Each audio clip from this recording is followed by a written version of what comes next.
to Most Worshipful Brother Gant for allowing the think tank to present today. When we were presented the opportunity, as Brother Morgan had stated, I believe, I think that was maybe a year or two ago that Brother Gant, you and I talked on the phone briefly about the think tank coming to DC to do a presentation. You know, it's always great, the response that we get from brothers and sisters, you know, with the program that we have. But when our leaders take note of what we're doing, and not only take note of it, but also encourage us and assist us in spreading, you know, Masonic education, that's always a great thing. So again, thank you, Most Worshipful Brother Gant, for having us on this evening. As Brother Morgan said, my name is Brother Antonio Caffey. I'm a proud past master of St. Mark's Lodge number 7, located in Columbus, Ohio, where Brother Vance Williams serves as worshipful master. And we also have in our lodge the Honorable Chester C. Christie, who currently serves as our most worshipful Grand Master. So I bring you greetings on behalf of those two brothers as well. As we do on our show, and I feel it right to do it this evening as well, as always, the views and opinions that are expressed by us this evening in no way reflect the views and opinions that are of our Grand Lodges and individual lodges that we hold membership in. So just want to get that out there for a disclaimer's sake. So before we go on, and we had, if I didn't know if Most Worshipful Brother Gant, if you had any words before we jump right in and before we let the other brothers introduce themselves as well. Okay, thank you, Brother Caffey. It's already been stated a few times how this came to light. Good evening to everybody. First of all, if you have not had the opportunity to go on YouTube and look at some of the previous Prince Hall think tanks, please do so. It's very easy to do. I very, very rarely catch it live. It comes on Sundays at some point in time in the evening. I very rarely catch it live. Most of the time, it's after the fact in my car through my Bluetooth. When I'm traveling somewhere, I'll actually put it on and listen to it, which is a lot better for me because I don't have the time to sit there and listen to it live. But please go on and check out some of their past presentations. We've had Worshipful Kona here present on the Road to the East as far as being Worshipful Master. We've had our Grand Historian, our Special Grand Historian, Tahuti Evans speak on some things. So we've had some DC panelists speak, as well as they've had other individuals from across the Prince Hall Sodality speak on some things. So it was nothing for me to bring them. My vision was to bring the Prince Hall think tank live from DC because they're always on YouTube. They're always in Georgia, North Carolina, and Ohio, and James in DC, but they've never been together, to my understanding. So I wanted to bring the Prince Hall think tank live from DC, but that didn't come to fruition because of the current pandemic. So this is as close as we're going to get to it. I ask you to just sit back and enjoy the presentations, and I feel that you're going to learn a lot. But please go back and look at some of those past episodes too. You're going to learn a lot from them as well. Thank you, Brother Caffey, and I'm going to sit back with my popcorn and enjoy. Thank you, Most Worshipful Brother. And so before we jump into it, I'd like my other fellow panelists to introduce themselves this evening as well. We'll start out with Brother Gillarm. Good afternoon, everyone. My name is Brother Dave Gillarm. Past master of Mount Pisgah Lodge number 53, located in Columbus, Georgia, where Christopher Gainey serves as our worshipful master. And I also have the pleasure of serving as the worshipful grand historian for the Most Worshipful Prince Hall Grand Lodge of Georgia, where the Honorable Corey Shackelford Sr. serves as our 18th Most Worshipful Grand Master. This definitely a pleasure to be here. Georgia also has a special connection to DC as our Royal Ark chapter and our Knight Templar owes lineage to DC, as well as our Order of Eastern Star. So this is definitely right up my alley. I've never had a chance to visit DC, but I do look forward to doing that hopefully after the pandemic is over. Definitely. Brother Jack. Good evening, everyone. I'm Brother Damian Jack, a proud past master of Paul Drayton Lodge number 7, where Brother Lonnie McBride serves as our worshipful master. My lodge is under the auspices of the Most Worshipful Prince Hall Grand Lodge of North Carolina, where the Honorable Daniel L. D.T. Thompson serves as our 24th Most Worshipful Grand Master. It is an honor and a pleasure to be with you this evening. I have had the pleasure of visiting the D.C. jurisdiction under Right Worshipful Eric Cornahina, my good friend. He served as a worshipful master, invited me to come and give a lecture. So it's good to be back in the jurisdiction and look forward to what we have to present to you this evening. Pray that you enjoy. Thank you. And even though you're probably tired of hearing from him because you've heard from him or been hearing from him a lot since he was probably raised and bought into the craft, Brother Morgan. If I was hearing, I would think you were trying to say I talk too much, but no, I think my deputy's on here for the Scottish Rite. So if I open that conversation up, I know he has a lot to say. But in any event, again, my brothers and sisters, thank you so much. I do take a lot of time to try to think about presentations and Masonic education that I do. I speak a lot across the Prince Hall Masonic family, but whenever I do anything for DC, I have to really think long and hard about what is it that I feel that our membership needs. And because our most worshipful Grand Master, Quincy Gant, asked for this, I really thought about, the philosophy that he has had in his leadership. And, the thing that I thought about was the fact that a lot of the stuff that we do out in the world, it really has to start from home. And so with that being said, the title of my presentation is, I'm going to share my screen here for you all. The title of my presentation tonight is Masonic Education Resources in Washington, D.C. And I know that, can you all see this? Brother, can y'all see my notes? Y'all see the actual slide? We see the slide. Okay, excellent. All right, so this is Masonic Education Resources in Washington, D.C. Some of this may sound redundant or like very elementary, but I don't want to take it for granted that everybody knows all this information that I'm going to present to you this evening.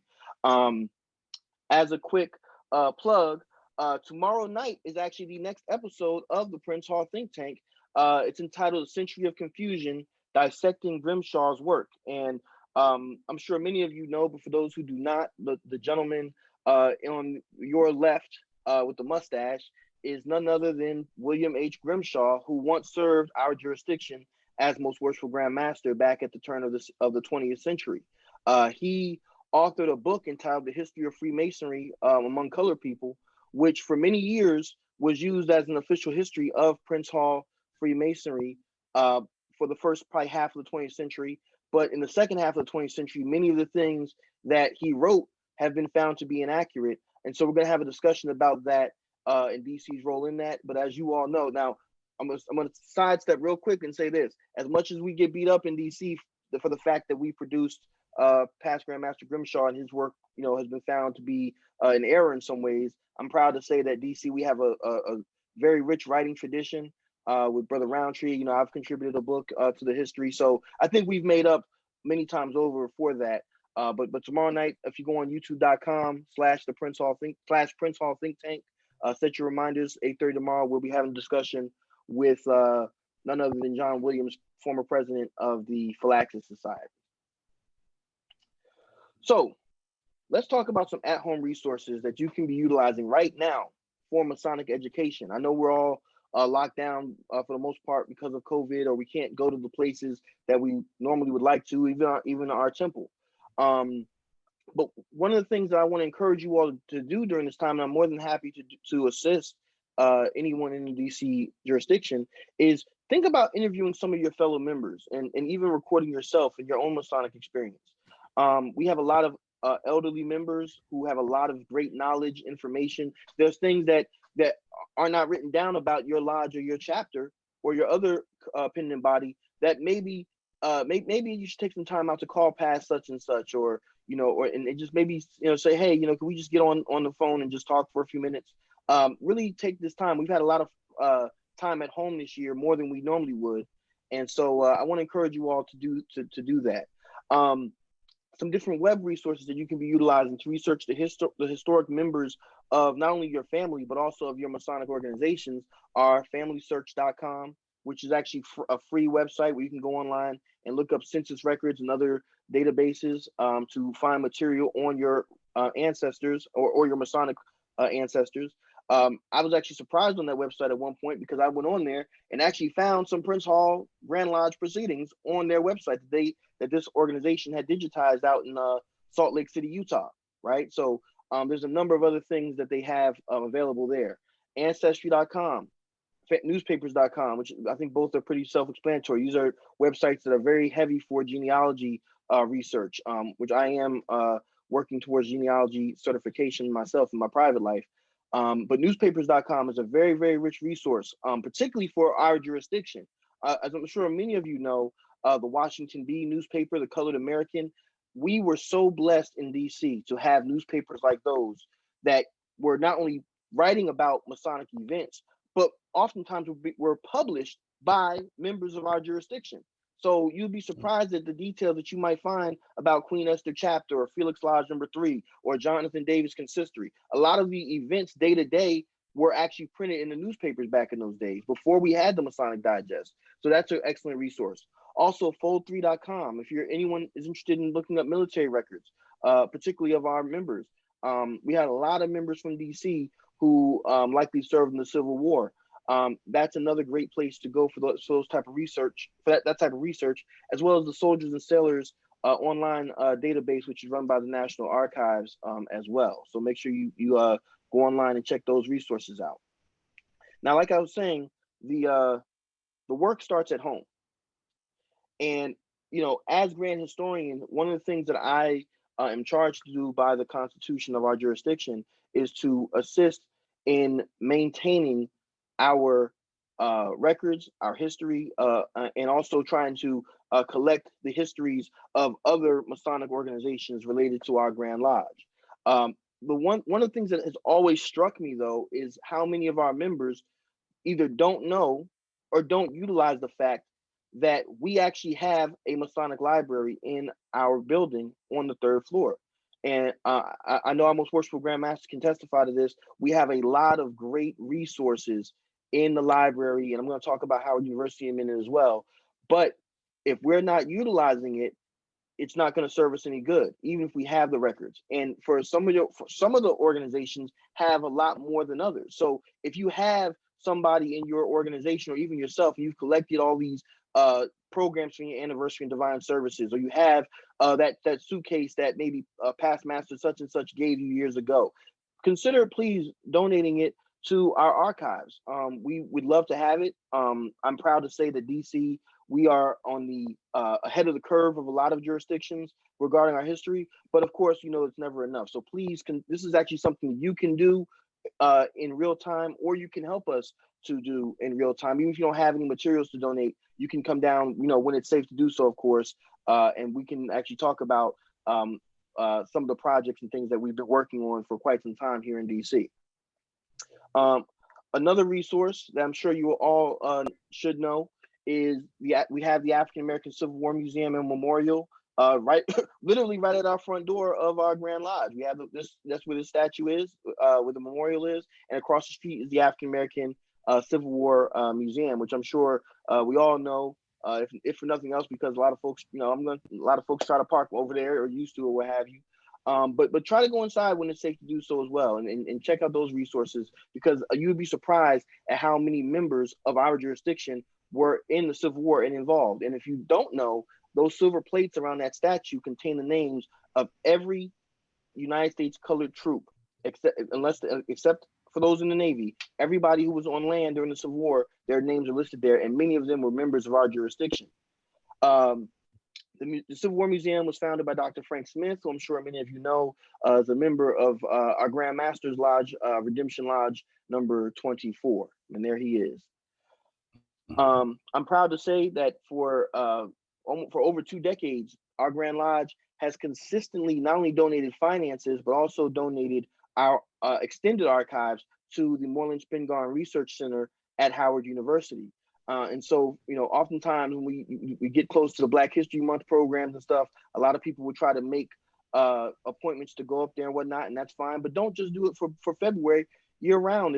There's no problem with making an appointment.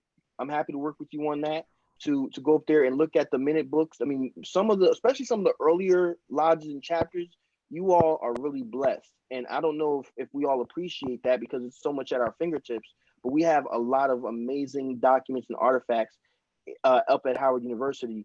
And so my hope is that once things kind of get back to normal, that more of us will be utilizing those as well. Now, something about Howard University a lot of people do not know is that our own past Grand Master John F. Cook Jr. actually served as a trustee of Howard University in its early years. So one of the things I wanted to do this evening was to show not just some of the archival locations that you can go to, but also some of our institutional ties in our jurisdiction's history. I'm sure everybody's familiar with the National Archives down there near Pennsylvania Avenue. The National Archives houses a ton of military records, pension records, any interaction that people have with the federal government, including employment, which a lot of us enjoy here in DC, right? The National Archives holds those, and so I highly encourage you all to go visit the National Archives if you haven't. Get your reader card when it's safe to do so, and definitely make sure you utilize those resources as well. Now, one of the things that I found in my research, I actually reached out to the Congressional Historical Society. I was doing some research on Thornton A. Jackson, who I'm sure we all know he's one of the more prominent brothers of our history, right? I found this newspaper article, which was quite interesting, which talks about the fact, I'll just read it to you very briefly. It says, more Sunday barbershop cases. An aftermath of the general trial of Sunday barbershop cases came up yesterday in the police court when 3 more proprietors were arraigned. Thornton A. Jackson of 223 Pennsylvania Avenue was one of the defendants. He pleaded not guilty, but the court imposed a fine of $20. Henry D. Cox and James W. Dabney were up on a similar charge, but were released on personal bonds. So what is this talking about? Past Master Thornton Jackson served many positions in the Grand Lodge, served as Grand Worthy Patron. And Sovereign Grand Commander. He was a barber actually here in DC. A lot of people don't know that Thornton Jackson was the manager of the Congressional Barbershop during the Reconstruction period, and he had his own private shop following that time period, right? There was a time period in the late 1800s when Black barbershops started to unionize and started to say, hey, we're going to be shutting down barbershops on Mondays so that the barbers could get a 2-day weekend like everyone else. They would be closed Sundays and Mondays. And so Thornton Jackson actually went around enforcing that rule, right? And we see he ran into some trouble. This is not something you would find in Masonic records or in minute books, but this adds some color to the life of one of our great men of the past. And there's many other stories like this about him and others. So remember that our great people from history did not just have Masonic lives, they had personal and professional lives as well. Moving forward, again, the Library of Congress, an excellent place to go. Almost every book that's published in the United States ends up there or should be there. And there's many other records, many other special collections and whatnot. So, and if anyone wants to talk about that, I highly encourage you to reach out to me or Brother Evans, or we can help you as best we can, because there's a lot of great information on our jurisdiction at the Library of Congress. If only we would go and make sure that we're looking at it and tending to it. I'm going to give you a sneak peek for tomorrow, because past Grandmaster William Grimshaw actually worked at the Library of Congress. And so I hope that I can kind of whet your curiosity a little bit for checking us out tomorrow. But he actually worked at the Library of Congress. And so we're going to have a discussion about that tomorrow. And I hope that you all will join us and enjoy. Another quick shameless plug as I begin to wrap up is the James Dent Walker chapter of the African American Historical and Genealogical Society, which I am a member of. We call it OGS for short. The African American Genealogy Society is an organization that was started by James Dent Walker, who, as far as I know, was not a Mason, but he worked at the National Archives and applied for membership in the National Genealogical Society, And unfortunately, he was rejected, right? Because he was Black. And so he decided to go off and start his own genealogical society. Doesn't that sound kind of like a familiar story, right? But in any event, one of the reasons why I wanted to put this slide in here is because most of you probably know this, but I am not a DC native at all. I'm actually from New Jersey, born and raised. I moved here when I was right when I was about to turn 18 years old. And one of the things that I noticed is that when you grow up in a place, sometimes you don't recognize and appreciate the uniqueness of that place. Not being from here has given me a very unique lens on the Black experience in DC, in my view. And so I would encourage you all to definitely come join us, check us out. You know, my hope when we get back in the building is that we can actually have a conversation about doing some workshops on genealogy, because there's a lot of great family histories in our jurisdiction that many of you all already know. And I would encourage you to come work with us or ask us questions to try to explore more of that. A while back, I think this was maybe 2 or 3 years ago, Brother Evans came and spoke on the history of our Grand Lodge to our local chapter. And there were some people there who they didn't know anything about Prince Hall Freemasonry or the Order of the Eastern Star, but they were able to key in and say, "Oh, I know who this person is. I know who this person is. I have an ancestor. We found." And Brother Evans, I think you're online here. Maybe you can talk about it in the Q&A. But we had one lady. She knew the history of some of the people in a lodge in our jurisdiction that doesn't even exist anymore, right? So I would encourage you all to definitely come check us out as well. If anyone wants more details about that, I'm happy to provide them. Lastly, of course, we all know, I'm sure almost everybody's been at this point, the National Museum of African American History and Culture down there on the mall. This is a great place to go and do some research as well. They have a genealogy section I think it was on the second or third floor there. But I definitely encourage you to go and remember that before this museum was there, before we had a museum dedicated to African American history, that our own Solomon G. Brown, who served as our Grand Secretary back during the Civil War, this man was a poet. He was a man of science. He actually was the first Black employee of the Smithsonian Institute.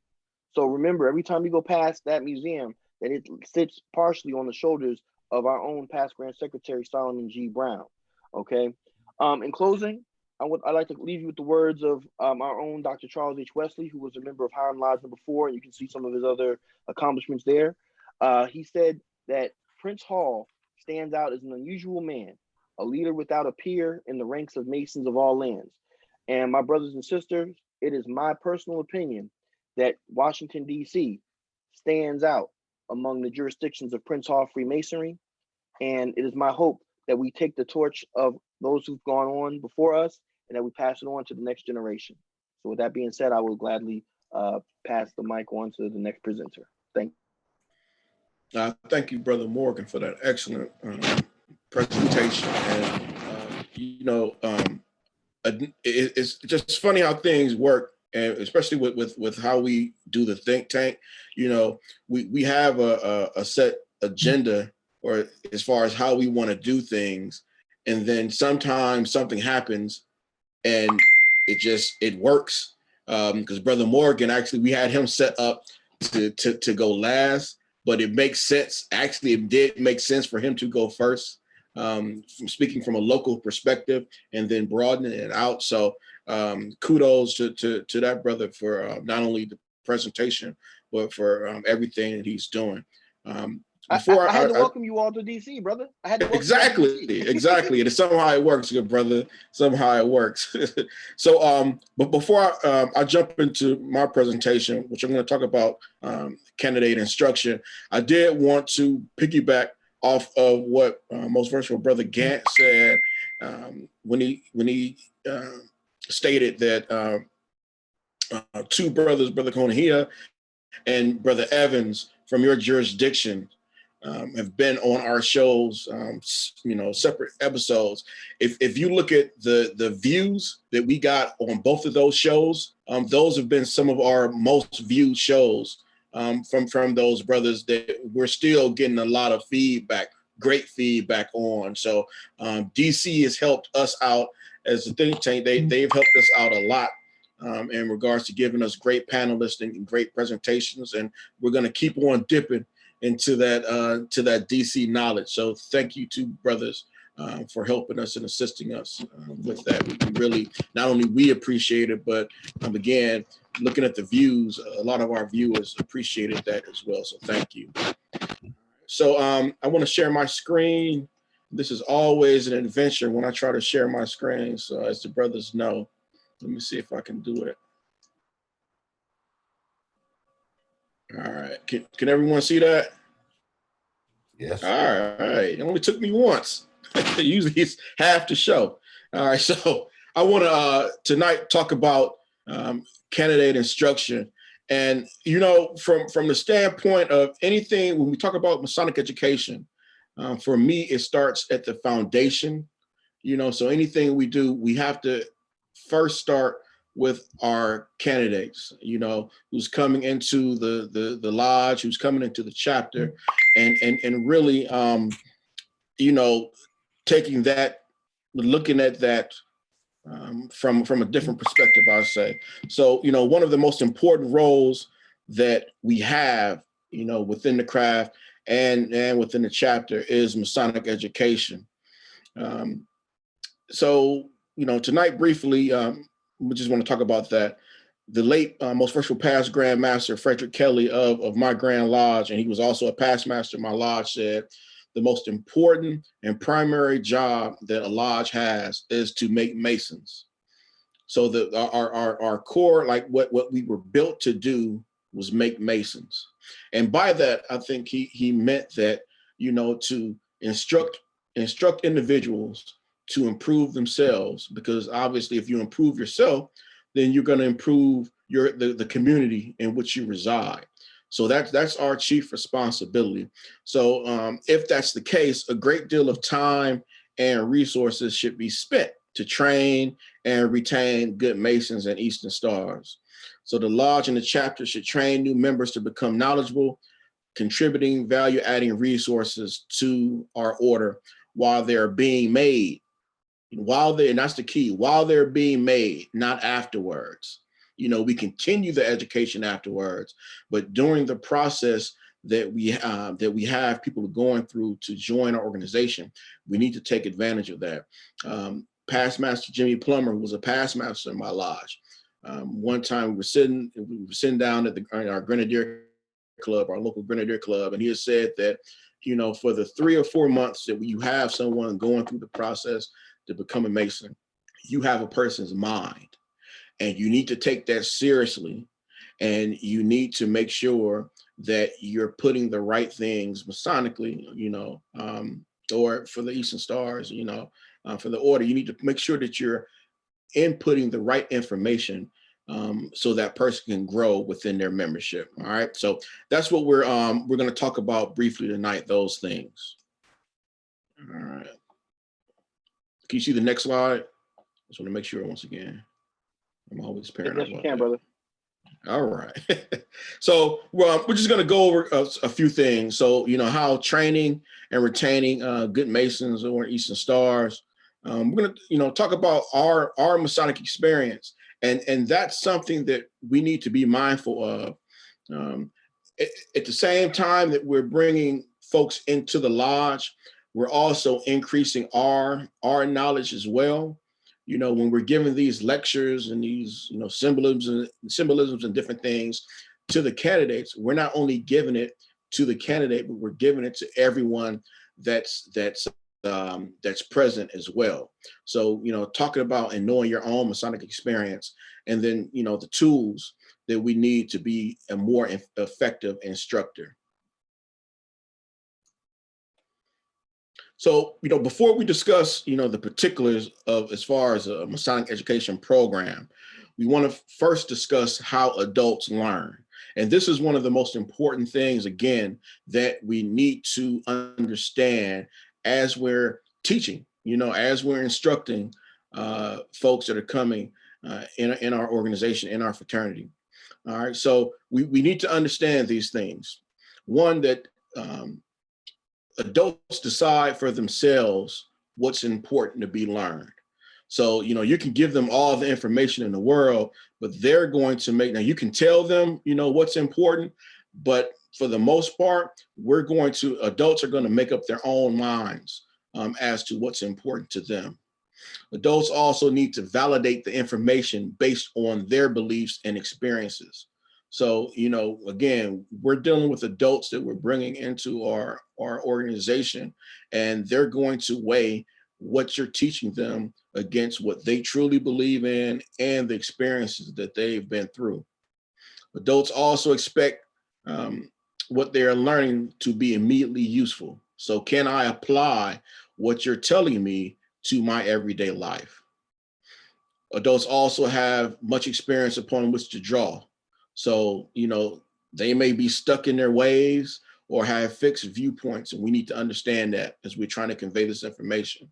And then lastly, they have a significant ability to serve as a knowledgeable resource to the trainer or fellow learners. So it's about, being able to, when you're instructing people, being able to shift from the instructor to a facilitator.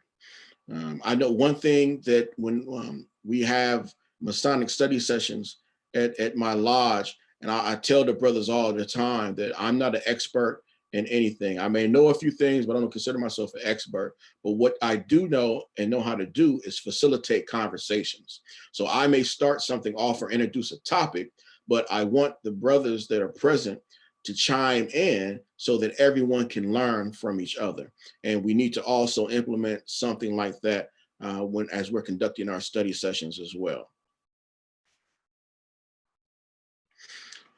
So before we can talk about what we need to do, we need to discuss what we have been doing. As with anything, we need to look at what is currently being done within the lodge or the chapter regarding candidate instruction before we can implement any changes.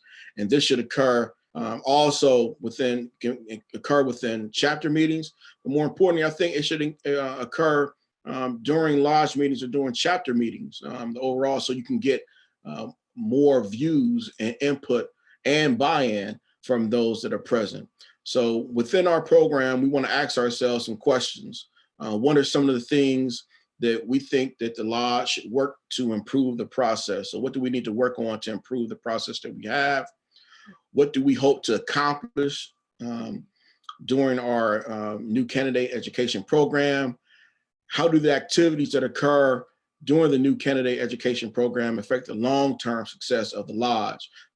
So it's just not about the period of time that we're bringing people in and the impact that it has, but next year, 3 years from now, 5 years from now, how is what we're doing today going to impact down the road?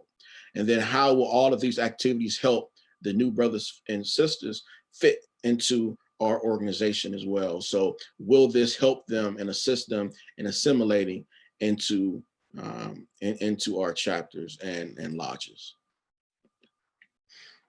So we have several goals that we want to definitely hit on. I won't highlight all of them. I'll just highlight a couple. When we're bringing new people into our organization, that should really, we all need to rally around that. And a worshipful master should be able to use that to build lodge unity, camaraderie, and respect. That should be the biggest event that's taking place in our organizations each year.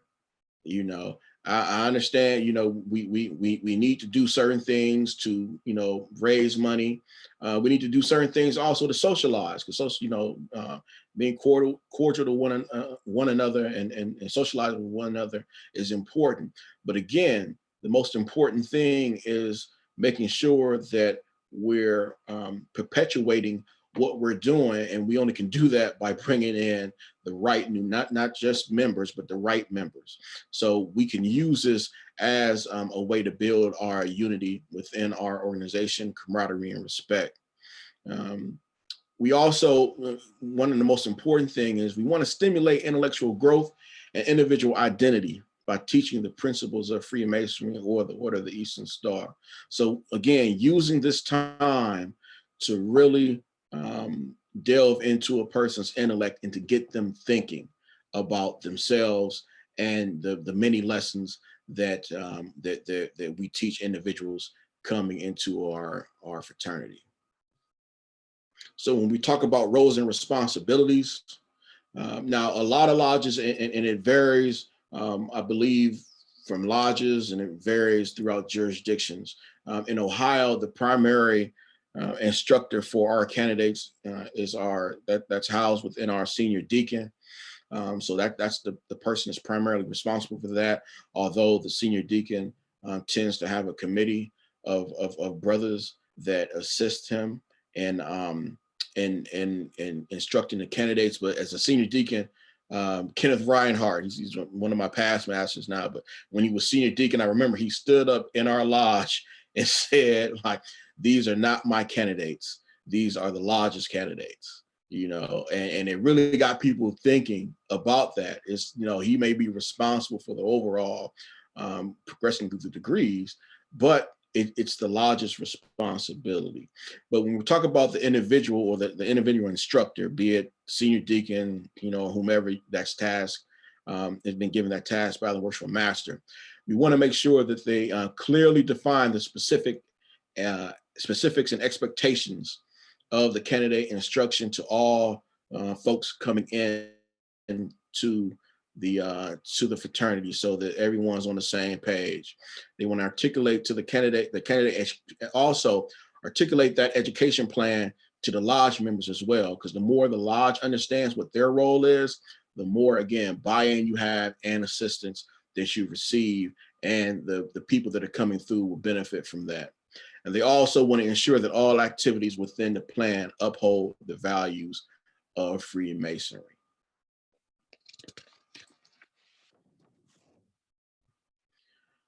Other things, just quickly, definitely they want to educate the new candidates or brothers on the history, values, and principles of Freemasonry, as I stated earlier, and most importantly, to take it seriously.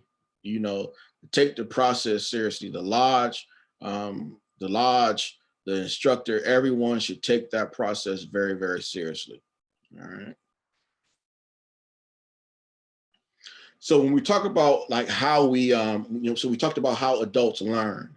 We also can talk about, like, within the session itself, how those should be structured, and there should be some structure to the session. It shouldn't be just a come on down to the lodge, at any time, and we'll crack open the book and then we'll talk about it. There needs to be some some specifics in regards to how we have that structured. So we need to have a specific and realistic goal for each of the sessions.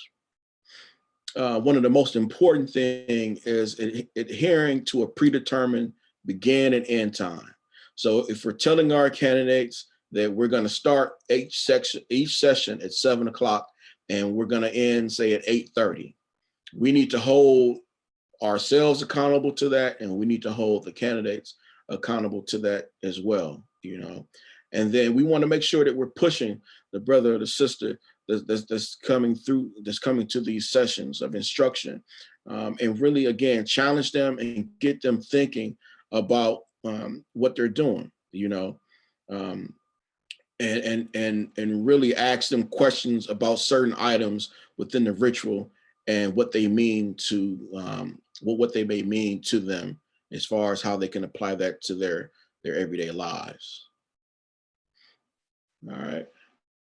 So one of the most important things that we need to do at first is getting them to understand just ritual, because we're a lot of our folks, this may be the first time that they've seen a ritual. And some of our jurisdictions, I'm under the understanding that DC, as far as at least the Grand Lodge, you use a coded ritual just like Ohio does.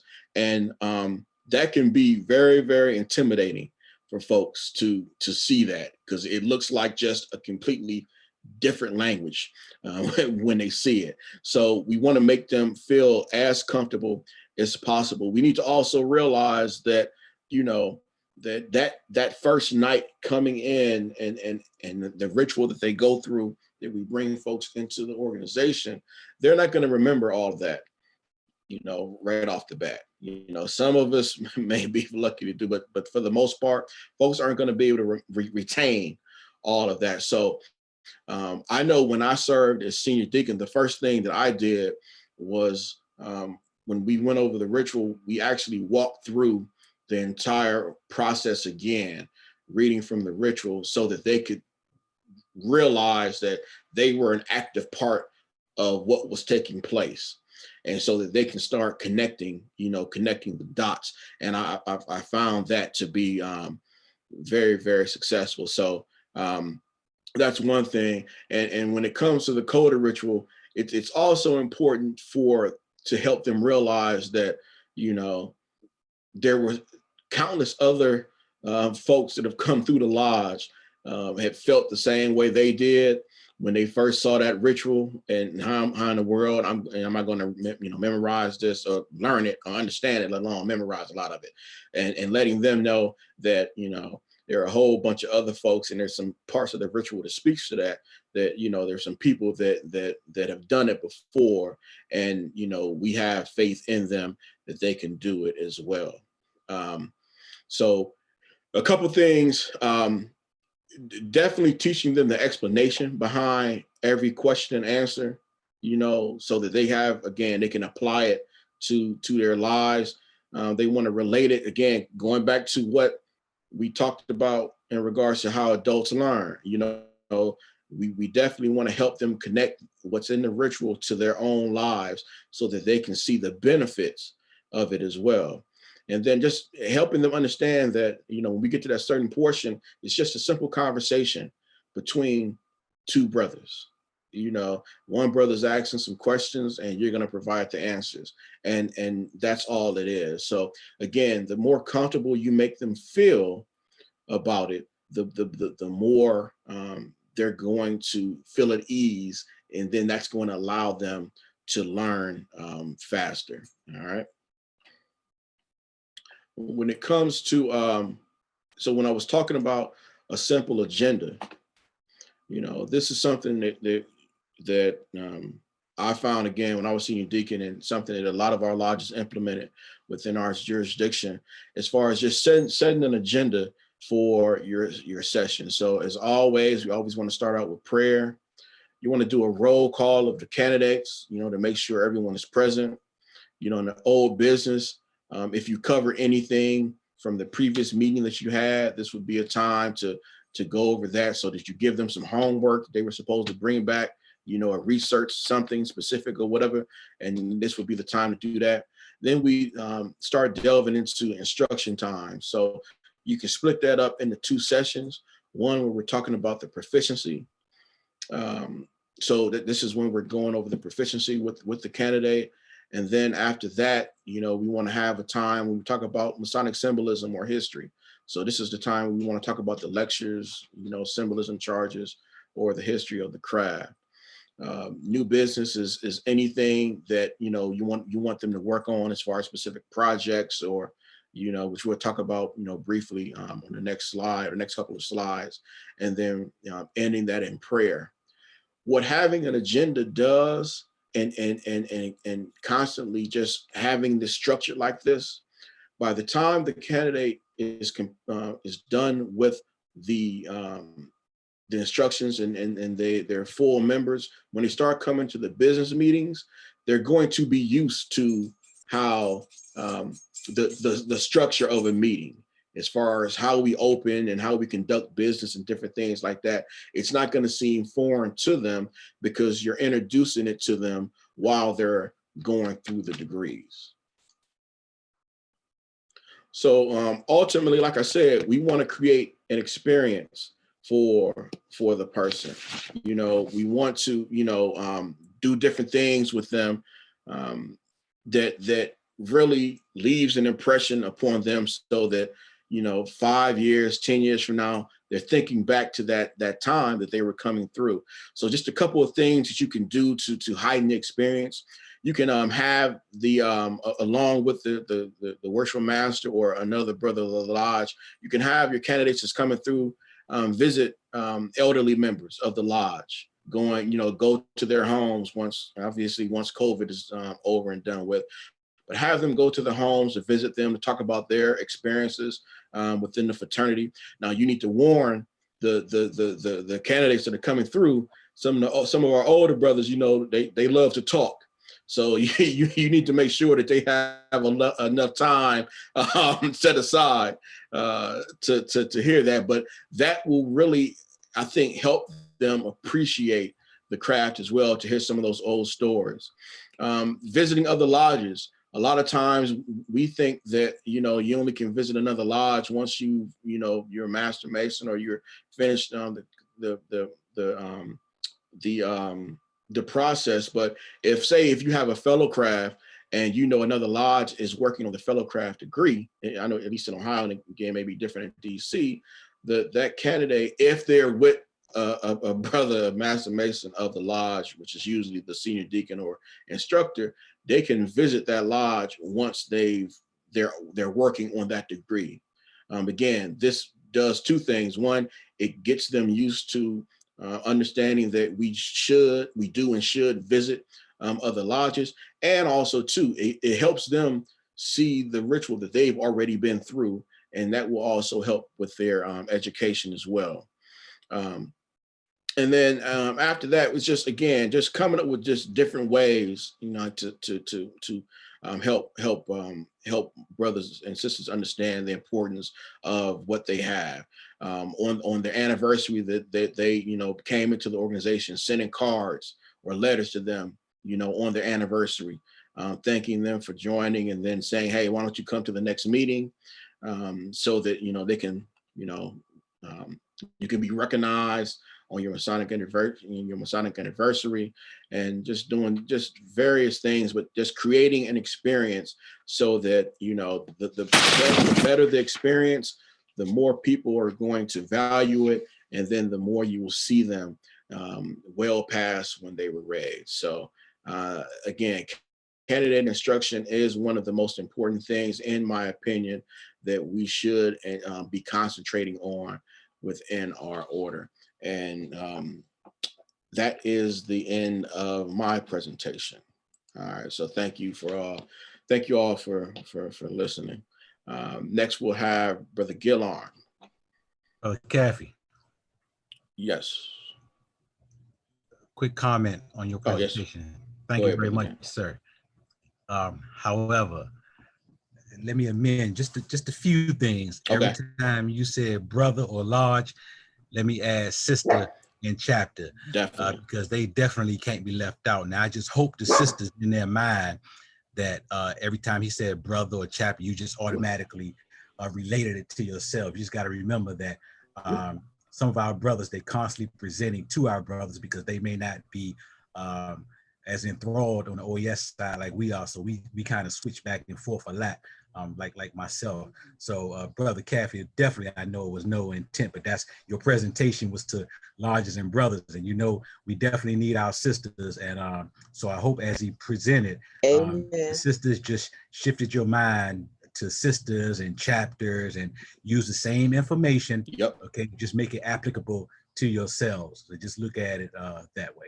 Yeah, thank you, most worshipful, for pointing that out. And when I was saying chapter 2, and I was trying to, I meant the OES chapter and not the Red House chapter. But yeah, that all of that information is definitely applicable to our sisters as well. So thank you for pointing that out, most worshipful. Thank you, Grandmaster and Brother Kathy. I want to interject one thing real quickly. I think some of y'all are already doing it, but if anyone has any questions or comments, please feel free to use the chat feature, so that when we do go to Q&A, that we can have your questions acknowledged. So please feel free to drop those in the chat. Thank you. Brother Gillarm.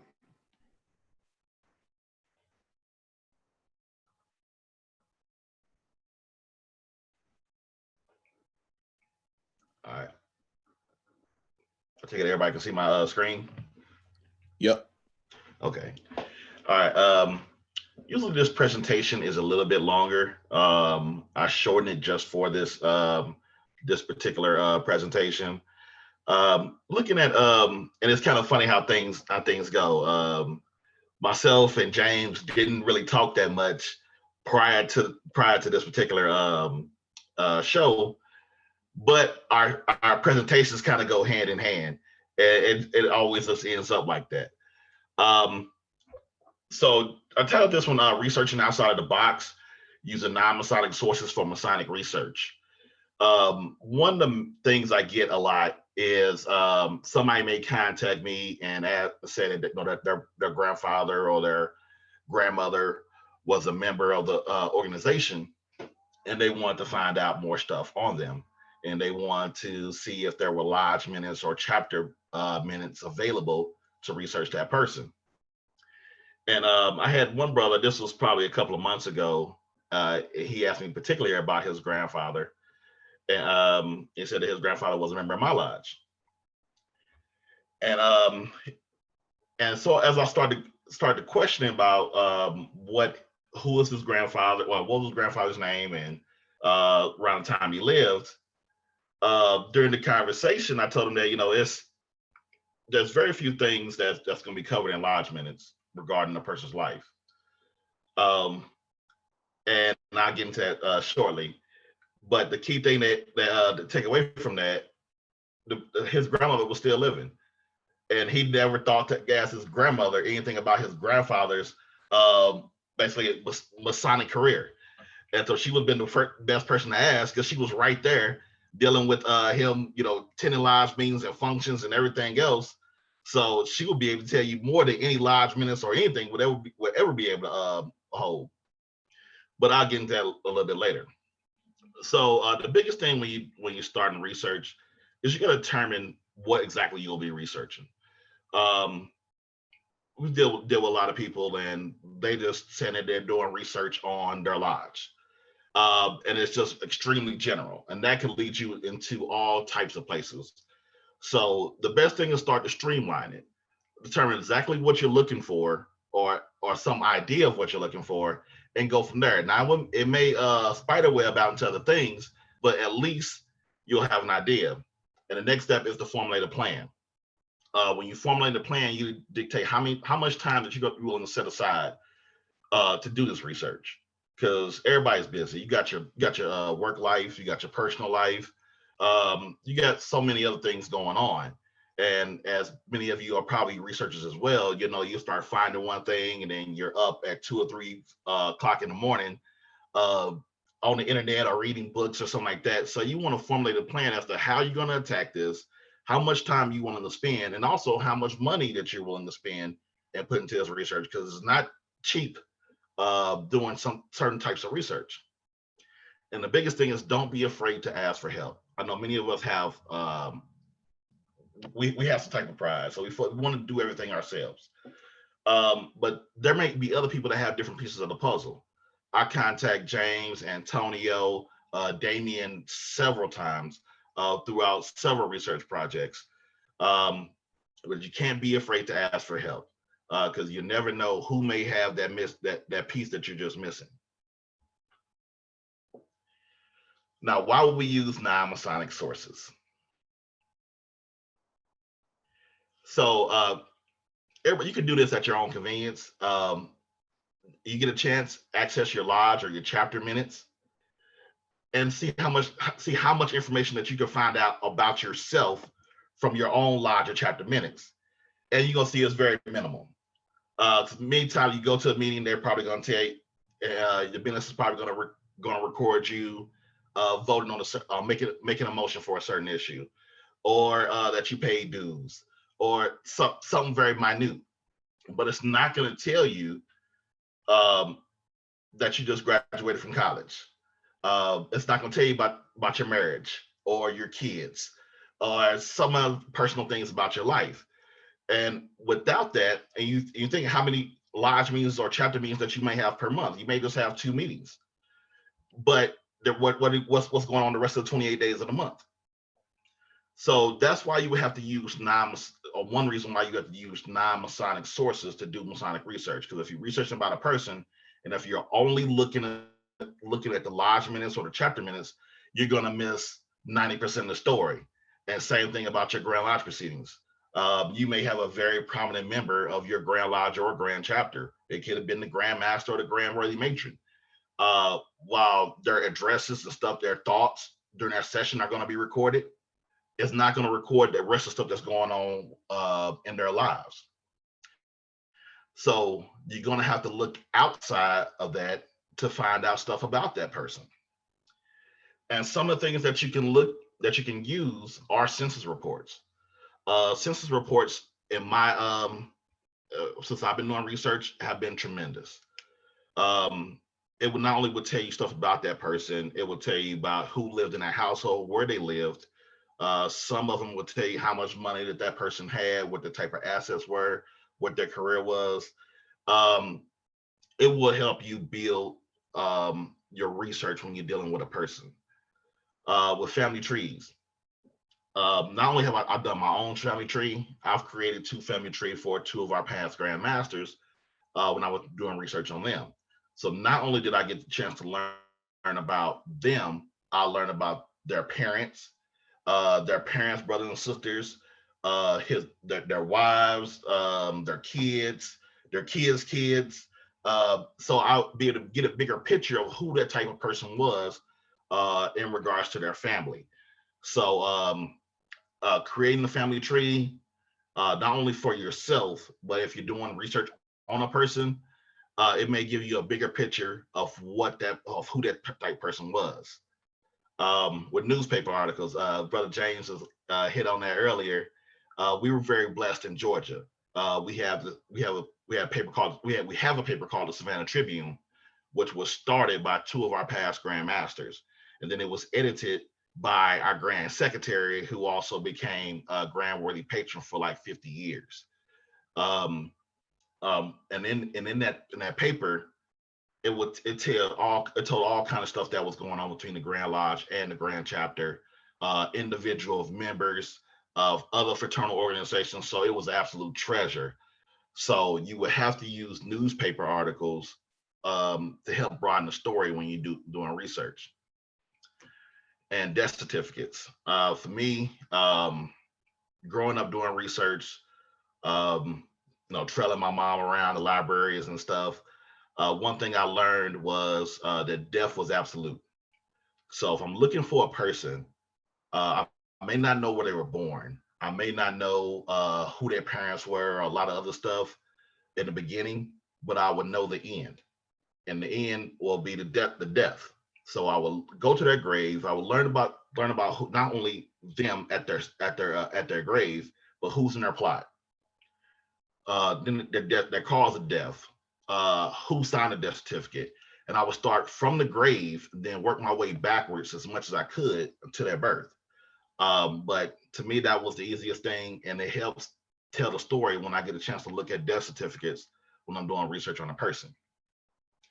And church records. Like one of our past Grand Masters, he was very prominent in Savannah, Georgia. So in doing this, I was able to find out what church he went to. So once I found his church, I found other parts of his network, along with his kids and baptismal records. So I found out a lot about that person by finding out what church they went to, and then going to that church and viewing their church records. All right, and this was an example of William Terry. William Terry was not only a past Grand Master for Georgia, but he was a past Grand Worthy Patron. And he was the first District Deputy Grand Patron for Georgia under DC.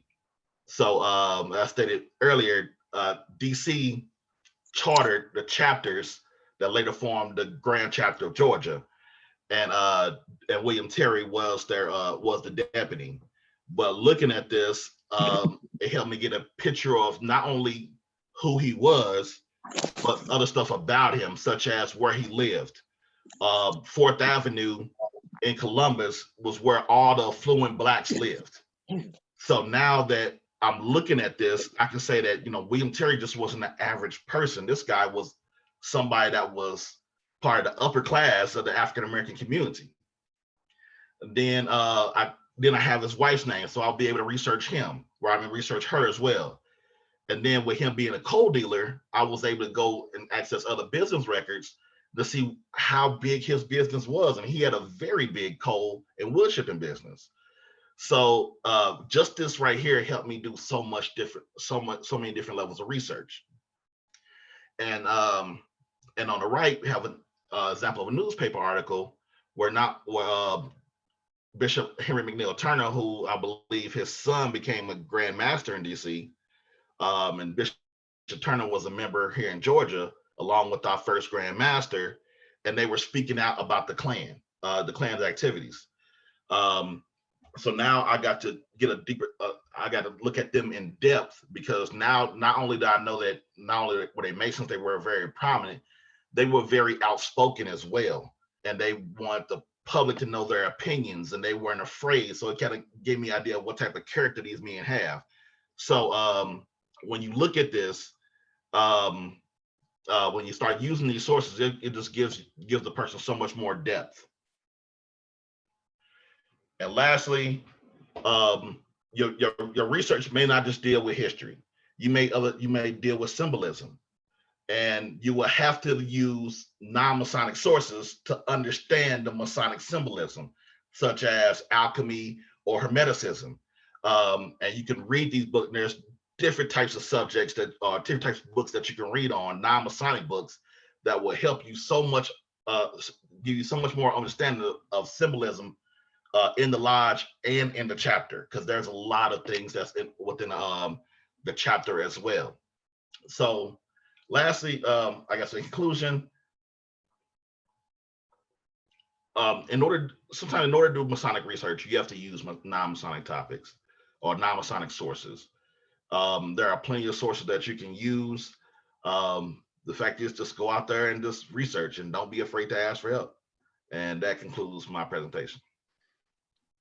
Brother Gillarm, excellent, excellent. Thank you once again for that great presentation.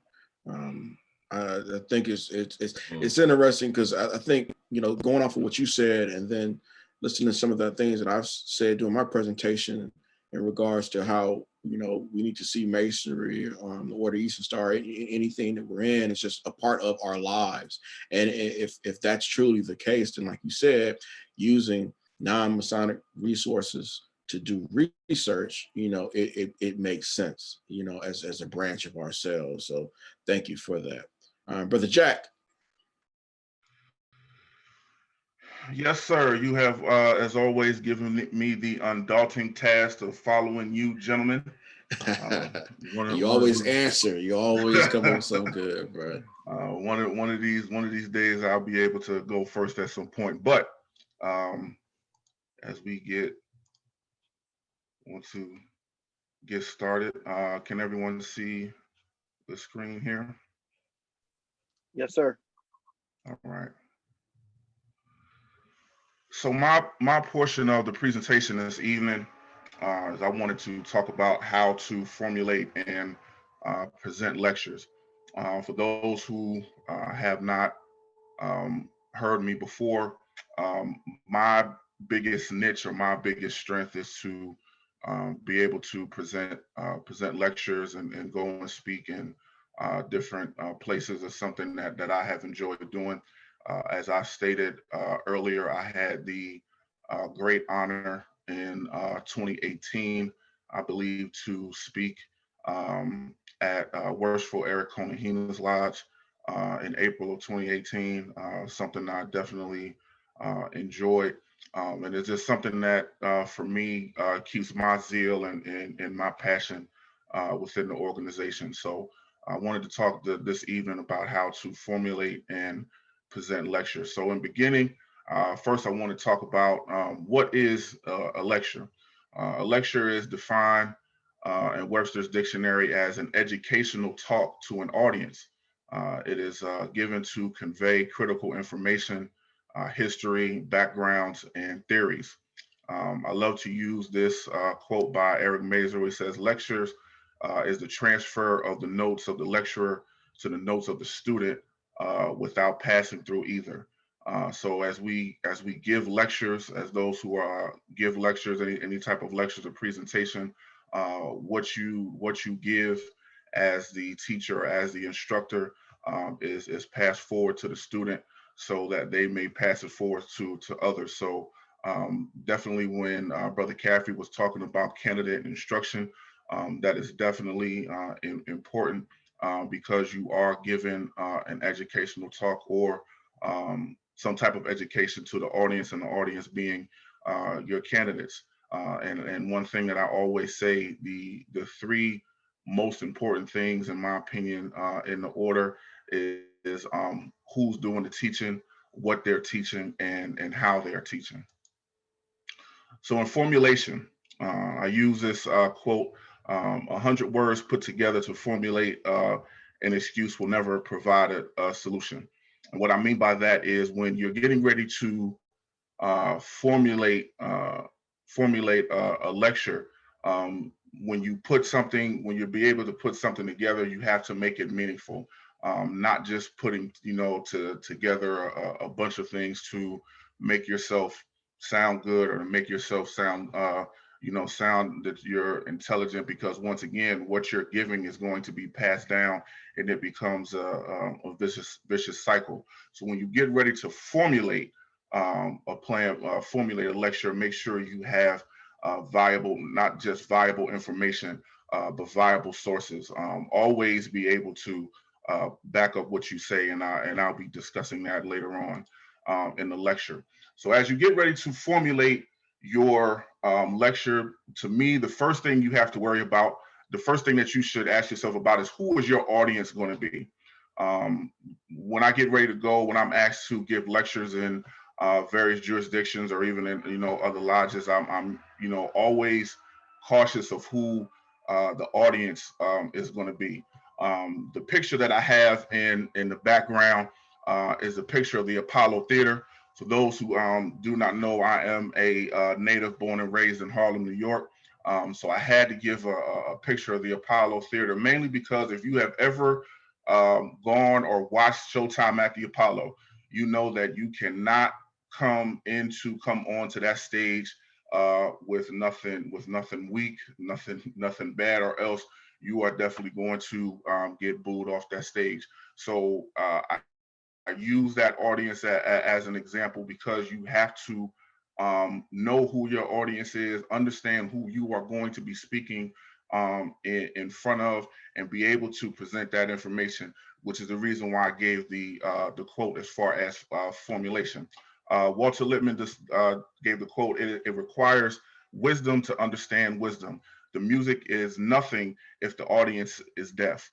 So I use that quote because, again, you have to understand who your audience is. If your audience cannot relate to symbolism, then you can't go into a presentation talking about symbolism. You have to know what your audience is ready for, what they're not ready for, and then be able to go from there. So again, we talk about a lecture being an educational talk. And before I get into it, I wanted to discuss education. Education is said to be the single most important job of the human race by George Lucas. Nelson Mandela said that education is the most powerful weapon which you can use to change the world. And Aristotle stated that educating the mind without educating the heart is no education at all. So you have to, when you go, there's one thing that a term that I use, and I call it intelligent ignorance. And what I mean by that is, you have some who will present information to make themselves sound intelligent, but they sound just as ignorant before they actually open their mouth. So when you are, when you're educating something, make sure you actually know and understand what you're talking about, so that you can put forth that information that they too may know and understand, and be able to pass that along as well. So when getting ready to present a lecture, what are some topics that can we speak on? And there are different subjects that you can that you can discuss, whether it be ritualistic, whether you talk about, opening and closing. I always say that a lot of times when we go through the opening and closing of a lodge, of a chapter, of any body in masonry, sometimes we have a notion to actually run through the opening and closing just as a routine, without giving an understanding of why. So why not break down the opening and closing for brothers? we know that we have obligations and we have charges. Do we understand the difference between the two, knowing that there are differences for the sisters as we go through as you go through the initiation? We know we have a covenant of adoption. We don't call it an obligation, we call it a covenant of adoption. What is a covenant? You can actually go into a lecture of actually what a covenant is. What is a pledge? What do we talk about when we talk about pledging yourself? So on and so forth. So those things we can talk about as far as ritualistic, going into discussing certain topics and ideas within the degree work, discussing the Lodge of Sorrow, chapter of sorrow, and breaking down what is going on, why is it going on, why is it put in different places. Administrative, as Brother Caffey talked about the putting together an agenda. Of course, in every meeting we have an agenda, but how effective are you when it comes to not just making sure you run through your agenda, but also being effective as far as the administrative portion, knowing your constitution, knowing your bylaws, knowing your parliamentary procedures? Do you know how to move? Do you know how to second? Do you know that before a motion to actually be on the floor, it has to be repeated by the presiding officer? Do you know, is it in your constitution that a person can talk no more than twice or more than 5 minutes on a particular subject? So these are some ways you can, make your meetings more effective. And this is how one of the things that you can present as a lecture topic within your lodges and chapters and other bodies of masonry. And also history. As we know, we have 3 grand historians on the panel and discuss a lot of things about history, and being in the District of Columbia. The District of Columbia is saturated with history, so much great history that you can take.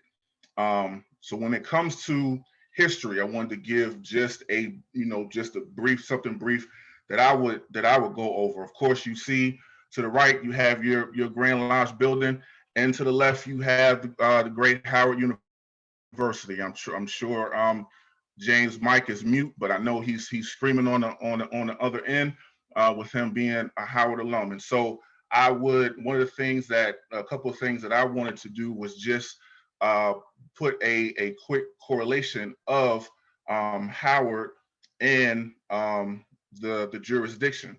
So first thing that I would do, I would talk about Albert Irving Castle. Now, I didn't have time to find out whether Mr. Castle was a Mason or not. I do know that he does belong to a couple of other organizations. But Mr. Castle was the second African-American graduate of architecture from Cornell University.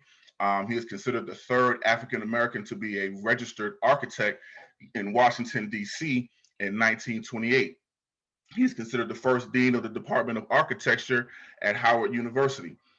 He was responsible for the expansion and building of Howard University. I believe he designed and built 11 total buildings on campus, including Founders Library, and he was chosen by members of Brothers of the Jurisdiction at that time to design the current Grand Lodge building in DC, where you reside right now. Also, you have, as far as the correlation between Howard and the jurisdiction of DC, you have fraternal ties. And I know that Worshipful Konahina and most Worshipful Sir is going to enjoy this. So on the left, you have Professor Frank Coleman, who was a co-founder of Omega Psi Phi Fraternity Incorporated. On the left, you have Mr. Abram Langston Taylor, who was one of the most honorable founders of Phi Beta Sigma Fraternity Incorporated. As you know, 5 of the 9 historically Black Greek letter organizations were founded on the campus of Howard University, including Omega Psi Phi Fraternity Incorporated and Phi Beta Sigma Fraternity Incorporated. Both of these outstanding gentlemen were actually fellowship and members of Pythagoras number 9 Pythagoras Lies number 9 in DC. And to Worshipful Konahin, I just want you to know, it's a quick side note, I have not forgotten that the Sphinxman wrote the secrets on the scroll by the lamp under the crescent moon. Just want you to know I haven't forgotten that, sir. So just with those two things, to be able to correlate Howard University with the jurisdiction of DC, and that's just two things. But again, the jurisdiction is so great, has such a great wealth of history that, you know, there's so many things that I could discuss that I wanted to talk about those two things. Next, you want to gather your information. Once you figure out what topic you want to speak on, now you have to gather your information. You know, ask yourself the 5 W's and the 1 H: the who, what, when, where, why, and how. Who can we discuss? What do we want to talk about? When we, you know, if, like, for example, if you wanted to discuss the who, you know, for our sisters, you know, we one of my greatest loves and being a worthy patron, and I will say that most worshipful Gant had the chance to see me perform degree work when his sister came into my chapter, Ruth Boger, chapter number 669. One of the greatest things I love to do was degree work, and especially if you're a worthy patron and if you do it right, you love and enjoy the Queen of the South degree. But how much do we really talk about who the Queen of Sheba was? How often do we talk about her? You know, you can do a lecture based on her alone. You can get biblical sources, but also, as Brother Gillarm and Brother Morgan talked about, you can go through other resources. For example, there's an Ethiopian text called The Glory of Kings, where it discusses the Queen of Sheba and her name being Queen Makeda, and talk about actually what happened during and after that encounter with King Solomon. Well, again, you can, you know, go into we can go into discussing, you know, as brothers and sisters. We know of Ruth, and we know of Boaz, and this may not be the particular body to discuss it in, but for my companions and heroines of Jericho, let's talk about Rahab, because we know that without Rahab there would be no Boaz. So who was Rahab? What was the divine order that got us to Boaz, so that the divine order of Ruth and Boaz would get 42 generations to Jesus Christ? So those are some of the things that you could talk about and how you would gather that information. As far as sources, Brother Gillarm and Brother Morgan discussed some great sources, whether locally or non-Masonic sources. So I decided to stick, you know, within the order. Of course, you have your ritual, and this is what whenever I came through Masonry and I had instruction, this is what I had to come with in every single class. I had to come with the ritual for that degree.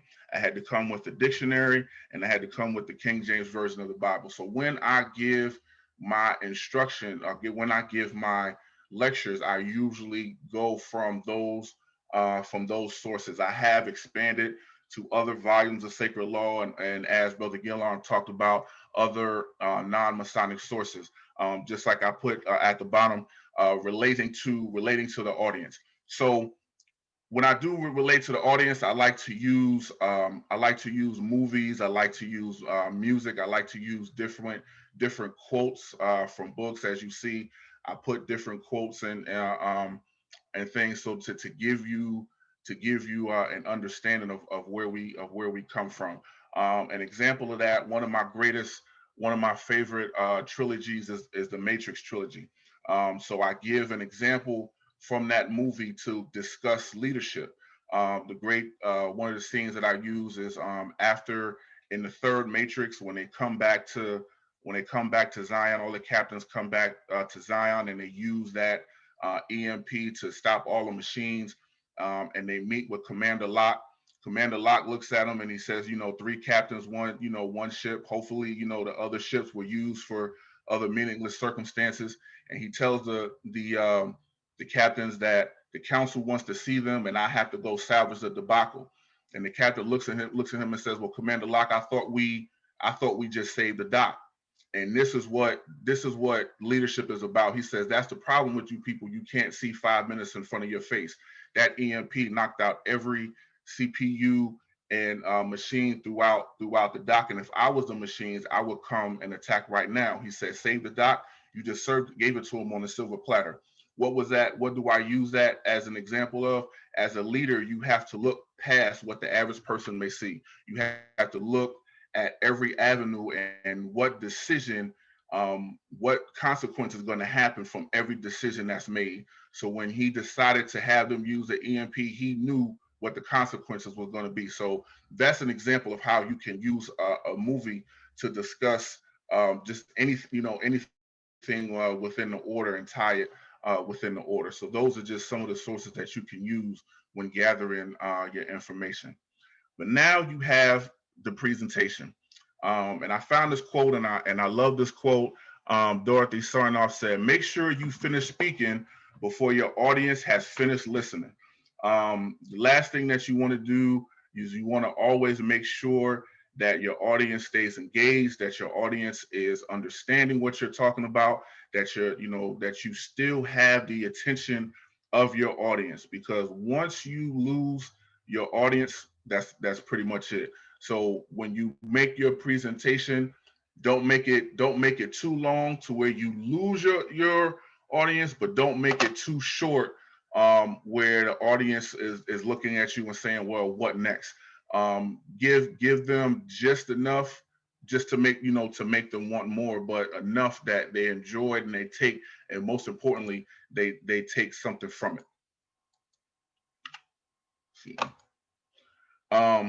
And so I love to use this example when it comes to presentation. This is one of my favorite scenes from the Cosby Show. If you remember the Cosby Show, this is when Vanessa brought Dabney's home, and the Cosbys were looking at him, and Bill Cosby started talking about presentation, and he said, well, let's use this example. We said, what's your favorite food?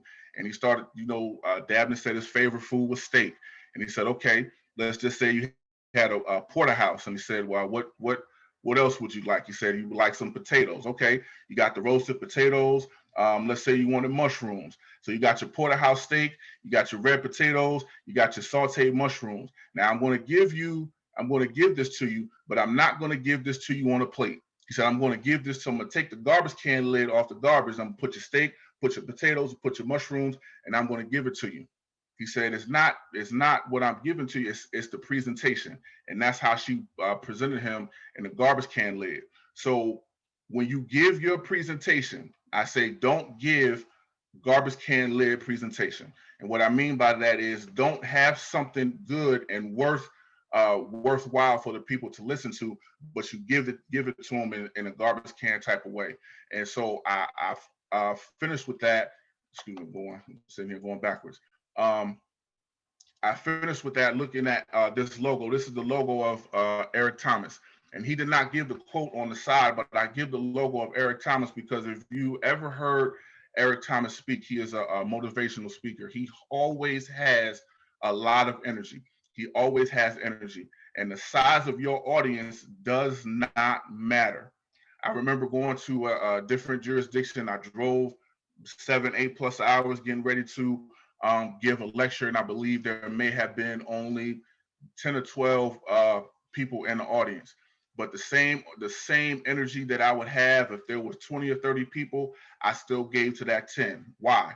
Because we know that the word of mouth travels fast, and definitely word of mouth when it comes to something negative. You may think in your mind, oh, I was hoping there would be more, but understand that the people who were there, they were meant to be there, and they were meant to learn something. So you have to give, no matter the size of your audience, you have to give the same energy to a small audience as you would to a big audience.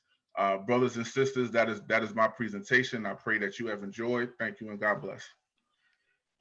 Thank you, Brother Jack. See, Brother Jack always, he'll complain about going last, but somehow, some way, his presentation always wraps everything else up it brings it to a great point. So excellent, especially what you hit on the last part about, not the size of the audience, because I always, and I agree with you 100%, and I always say this as well, that, even if say if you're doing a study group, because I've been there where only 2 or 3 people show up, like you said, I still give that same energy, because beside word of mouth, which word of mouth definitely brings people, those 2 or 3 people that came out, if I can touch 2 or 3 of those folks and get them thinking a little more about something, that's powerful. That's powerful. If they take a little something and I say and put it, and it helps them improve themselves in any way. So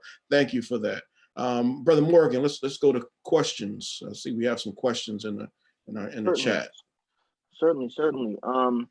So this question came in like 2 or 3 different ways, so I'm just gonna kind of sum it up, and I think Sister E. Miller Jordan kind of asked it the most succinctly regarding the place of women in the history of the Prince Hall affiliation, and the acknowledgement of the position of women.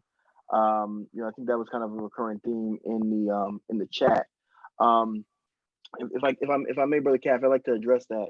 One of the things I think that's important, and I've said this a lot. Some of the sisters here may have even heard me say this. My perspective of women in the Order of the Eastern Star and in relation to Prince Hall Freemasonry is that it's very important.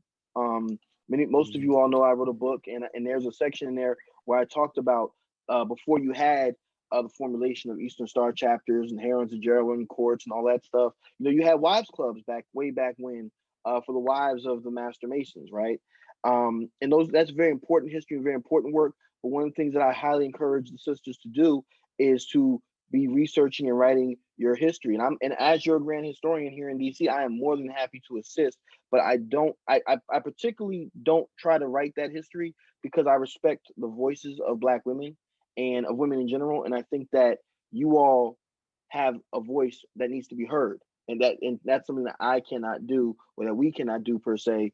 But I would highly encourage you all to continue to represent and to dig up that research and speak for yourselves, because here in DC, as I'm sure most of you all know, but if you don't, I'm going to tell you, we have a chapter of the Philaxis Society, which this is the new issue of the Philaxis magazine. If you don't know about the Philaxis, it is the only research organization for Prince Hall Freemasonry. But guess what? There's also the Phyllis Auxiliary, which exists as well, which is more oriented for the sisters and for researching the history of Prince Hall Eastern Stardom. And guess what? We have a chapter of the Phyllis right here, the Leela Amos Pendleton chapter, and those sisters have been doing phenomenal work. I'm sure I can't see on the screen right now, but I'm sure some at least 1 or 2 members of the Leela. Okay, another Grand Wave matrons here. Those sisters have been doing phenomenal work and have been getting recognized nationally by the Philaxis and Phyllis body for the work that they've been doing. So the answer to the question for me is it's very important. And it's also very important that we have you all enlisted and allied with us in doing this work, because it's very important. It needs to be done.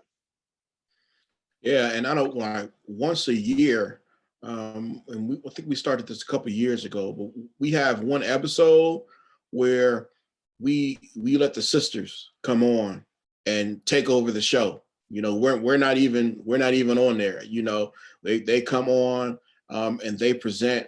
And again, it's one, if you go and look at our views, it's one of our most viewed shows as well, because I think that though that the interest is out there. So I know, and there are a lot of sisters that throughout the country that are really putting in a lot of great work in regards to researching the Order of the Eastern Star and its history, and we're trying to work with some of them, or it's our desire to work with some of them to get them set up so that they can also do the presentations and also conduct shows and everything too. But definitely the story needs to be told because it's a fascinating story. So thank you for that question. Absolutely, absolutely.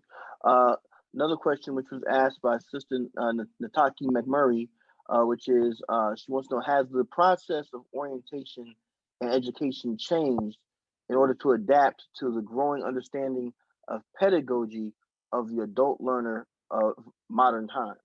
I think that's a very, very good question, Brother Caffey. I think that's you. Yeah, I know. I don't think it have. I mean, because it depends. It varies. Because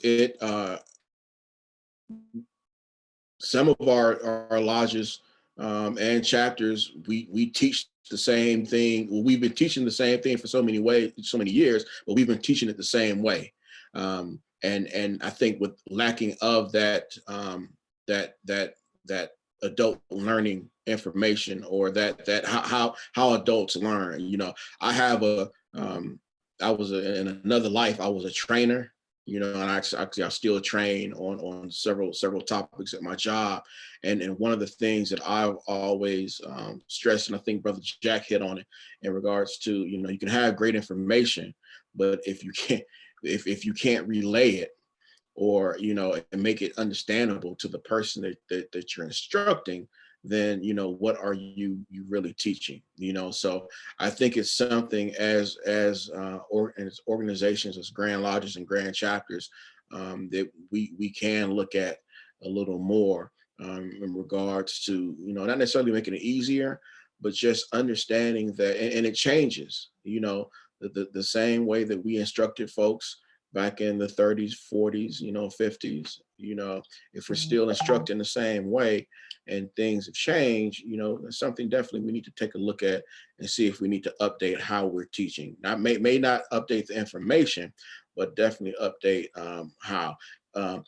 With that said, though, we don't have to wait for our grand lodges and grand chapters to do this. If you are an instructor of a candidate, that's something that you can also study yourself. And it can start at the very elementary level with taking a survey. After you've had folks go through the process, take a survey. The information, the way that it was taught, that you gain anything from it.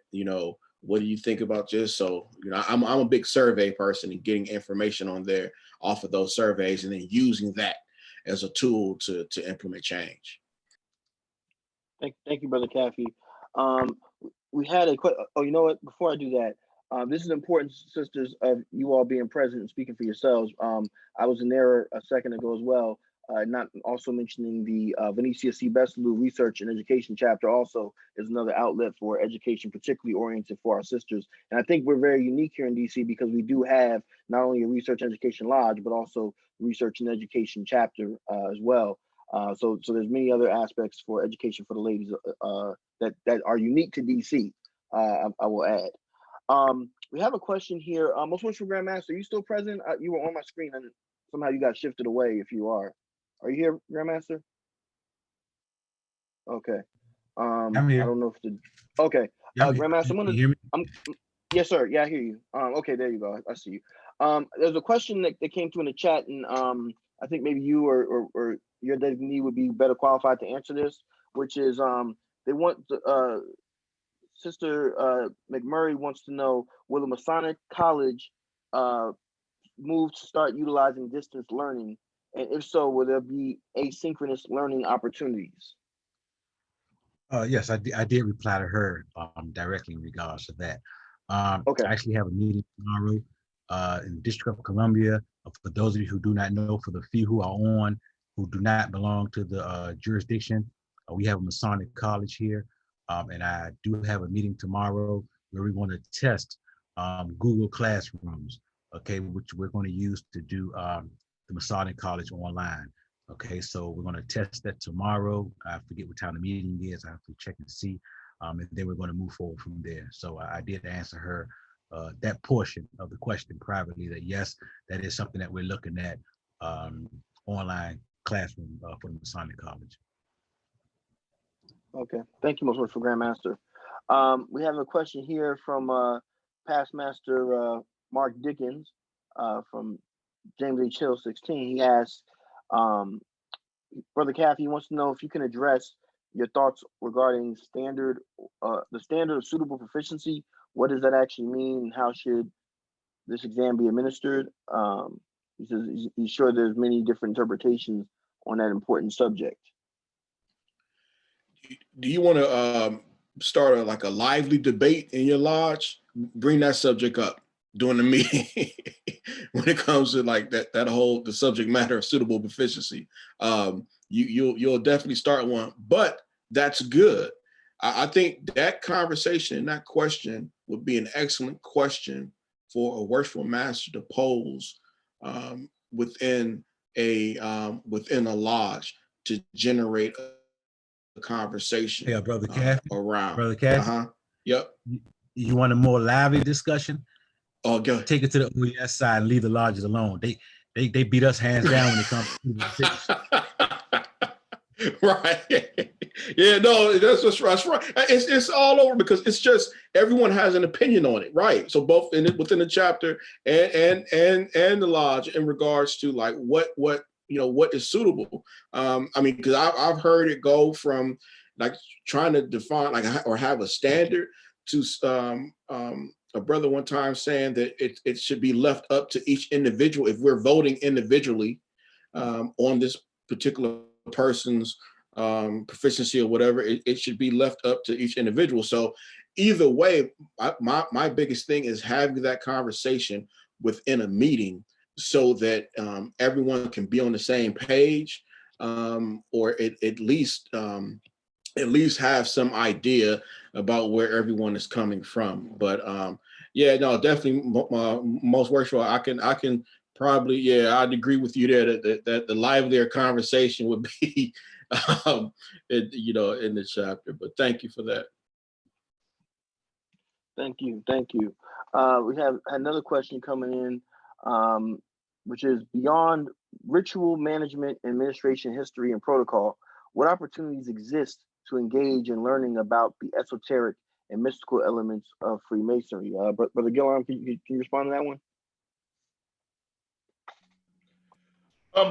There's and hopefully I am answering this correct. There are various different avenues, and that be like your various research societies that do go into more esoteric teachings that you would probably regularly find that then you will find in a lodge or a chapter meeting. And those are not only the Masonic research societies. There are other organizations. I'm trying to think of one off the top of my head that do deal more with esoteric teachings, not just really Masonic, but the stuff that you learn, you can apply that to the lodge or your chapter teachings. So hopefully that answers the question. Thank you. And also too, I think sometimes I hear this question come up a lot about opportunities for learning, and I think we forget the one that sits under our nose, which is our actual meetings when we meet in our various bodies, right? And so I've always encouraged brothers in Corinthian Lodge as well as the other bodies I belong to that time management is key in our meetings so that we can do education in those actual meetings, right? Why are we getting dressed up, putting on regalia and doing all these things if we're not going to do some education while we're meeting as well? I think that's also something that we need to bear in mind. I'm gonna. Hey James, it just hit me. So yeah, people that join the Rosicrucians, and then their teachings, a lot of stuff that you learn in being a Rosicrucian can apply to the lodge and the chapter. I know one particular female that she is a Rosicrucian as well, and she applies what she learns there to the chapter, and it helps her understand the stuff that happens with the Order of East and Starmore. Absolutely. Also, Thank you for that. you can look into certain readings. If you can't get into organization, you can look into certain readings. I know Brother Gillarm brought up in his presentation talking about alchemy and hermeticism. Worshipful Konahina and I would used to have plenty of conversations talking about the Zohar and the Kabbalah, which you can tie in from the beginning of Masonry or the Eastern Star, Heralds of Jericho, throughout all of the Masonic bodies, and also in the talks that we had at the last show with Brother Evans, as far as African spirituality. Like I said, the Ethiopian text that I mentioned in the presentation, the Glory of Kings, again, which is discusses in more in depth the relationship with the Queen of Sheba, or Queen Makita, as her name is, and the relationship that she and King Solomon had um, after their encounter before the audience. So certain things that that you can look into and tie that, that you can read and tie that into the order. Thank you, brothers. If we got a request from a couple of the folks in the chat, if you can drop the names of those books or links to where they can be purchased, that would be very helpful for those in attendance. Thank you. I'm gonna ask if she's still here, Arlene King Berry, if you're able to come off mute, because she asked a question that kind of a little out of the box for me, and I want to kind of get a better understanding of what she's trying to get at, because she asked the question of how do you ensure that your presentations are accessible to members with disabilities. I'm not quite sure that I personally understand where you're coming from, so I want to kind of hear from you, so we can better answer the question. Yes, if we have members who are visually impaired or hearing impaired and watch the PowerPoint slides, there is a way to make sure that they're accessible. You can have captions going at the same time. There are certain apps in Microsoft Office. So it's not so much that you have to do it, but we have to make sure that our members know how to access the presentations in a way that will benefit them, because many times people don't even participate because they cannot hear or they cannot see, or they may have a mobility problem and they need to use, I'm a special education professor, so that's why I'm asking. I think we need to ensure that everything we do is, as much as possible, accessible to everyone. That's an excellent point. Yeah, that's an excellent point that I think, again, sometimes for some reason that we take for granted, that we need to look into. And that's something that I'm definitely going to look into in regard to the show and the different presentations that we do. And you can contact me if you would like some information. I'll Thank put you. my address in the chat. Appreciate that. Thank you very much. I think that was all the questions that we had here this evening that were submitted. But I want to thank everybody for your time and attention. And of course, thank my Prince Hall Think Tank brothers for supporting us in this effort. Most Worshipful Grandmaster was very intent on making sure we made this happen some kind of a way. I'm glad that we were able to do so. So with that being said, I guess Most Worshipful Grandmaster, I'll turn it back over to you, sir. No. Oh, did I miss something, Brother Kathy?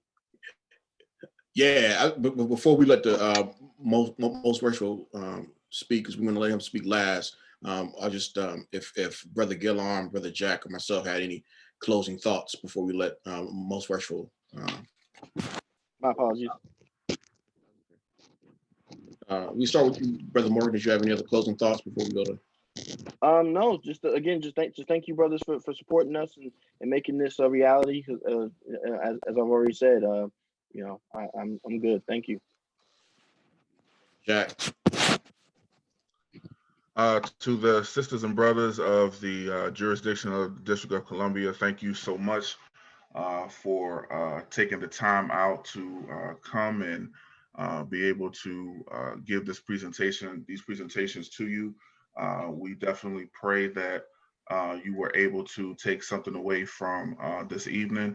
To Most Worshipful Grandmaster Quincy Gant, thank you for the opportunity to come and to present to this great jurisdiction It is definitely an honor, something that I know I can speak for the panel that we do not take lightly.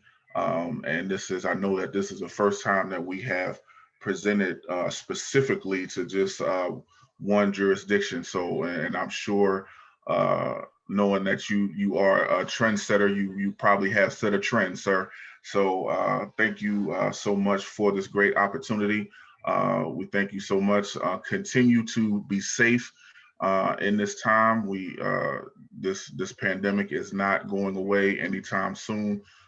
Please be safe. Please wear your mask. Please continue to distance yourselves.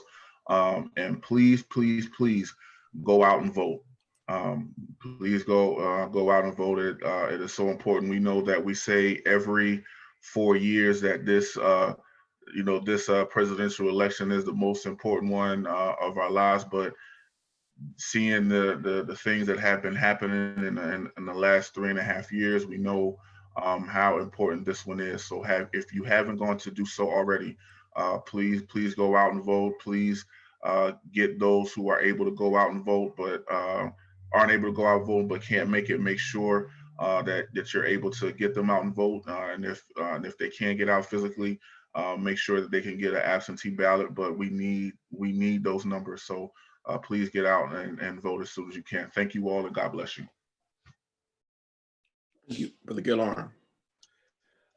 Definitely thank everyone, all the brothers and sisters for participating. I mean, this has been an outstanding experience. I think when we started this some years ago, we never expected to get to the level that we are at now. And we truly thank you all for your insight and your input. And I believe there was a comment earlier about that what sisters bring to the table, and I'm definitely a product of it. One of the sisters that taught me the most about research was Sister Ann Huffman out of Florida. She started to I was starting to look at things more straightforward, and then she started to help me understand that people they have a life. So if I'm researching somebody from our past, I need to look at not only just who they were, but who they worked, where they worked, where they went to church, who they associate with, where are their relatives, what they do on a regular basis. And so because of her, it helped me expand my Masonic research so much.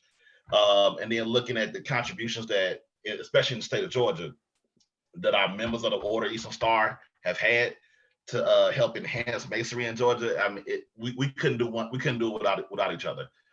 So I definitely am glad that we do have sisters, and they do contribute so much.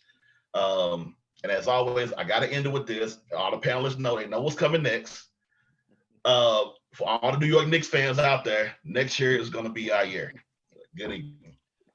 But this year was the Los Angeles Lakers year, for the record. This year was the Lakers year, for the record. Most worshipful Gant. Listen, I have asked this before. Since we are speaking in your jurisdiction, sir, I know you have the power to do so.